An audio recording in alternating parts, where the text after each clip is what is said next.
this video, I'm going to be swapping a modern radio with this aftermarket radio. There's actually already a aftermarket radio inside this Jeep, but I wanted one that was touchscreen with Apple CarPlay.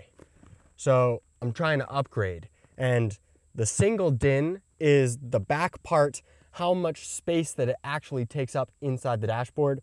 It's called a double DIN or a single DIN. This car is a single DIN, and like I said, I'm going to take this one out and put this one in, show you how to hook it up, which you can do in almost any car. Sometimes you might need a few different plugs, which I'll get at eventually, but like I said, we will be swapping the radios to an aftermarket radio. First thing to do is to remove the old radio and make sure that that is taken out. In these 2000 Jeep Cherokee XJs, there's actually a panel that goes all the way around, and this can actually easily be removed. In the car you're working in, you might want to look up how easy it might be to remove this panel, but this one in the Jeep is actually very simple and will help me tremendously. So I'm just going to pop this off here. Get that out of the way. So if you're able to get to this point where you can remove the panel, it is much easier to work on the radio. Otherwise, sometimes there's small brackets like this one that get in the way, and you can just pop those out or sometimes click them out. Most of the time they're just snapped in and they easily can be removed. So once you have the radio pulled out enough that you can actually see the back, what I would do is take a picture of the plugs and how it's set up. To be honest, that might help you in a little bit when you're installing the new one, if it doesn't come with instructions or what to do. So once you have the radio out where you can see the plugs, the new radio, which you want to pull out now, will come with 2 plugs, or at least this one did. I'll link this one down in the description. Yours might be 1 plug, it might be 2, it might be different shaped ones. Regardless, it should come with the actual plugs that will plug into the radio. Now what you want to do from there is go into the manual and find out the wiring diagram or the schematic of the radio.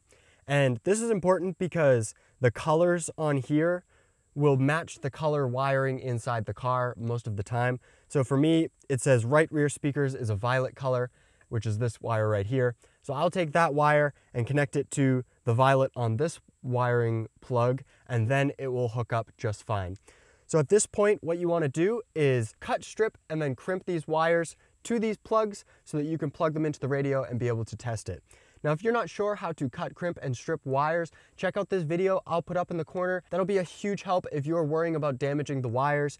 But like I said, check out that video now, because what you'll need to do is connect all of these different color wires to the wires that are in your car in order for your radio to work. So once you've crimped all of the wires together, you can see that there's still a couple I need to do, because either I don't need them attached or they go to things that I don't have installed in this car.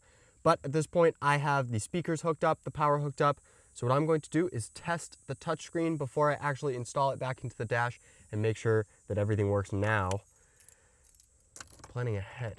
After you've double checked that all the wires are in the correct places and you've tested the new radio while it's hanging, then you're good to put it back in. And once again, that's with the same brackets that we took out before, anything that was holding it in place. Just make sure you remember where you put the bolts and put that back in the way it should be. But from there, I snapped on the cover, this little dash piece here. It was actually fairly simple to get on and off, so that was helpful to give me enough space to work on the radio itself. But regardless, now I have a touchscreen radio right here in this Jeep that actually has Apple CarPlay as well, which is what I was going for when swapping this. That's going to be all for this video. Thank you for watching. Hopefully this helped. Be sure to like it down below, and we will see you here on Burnout next time.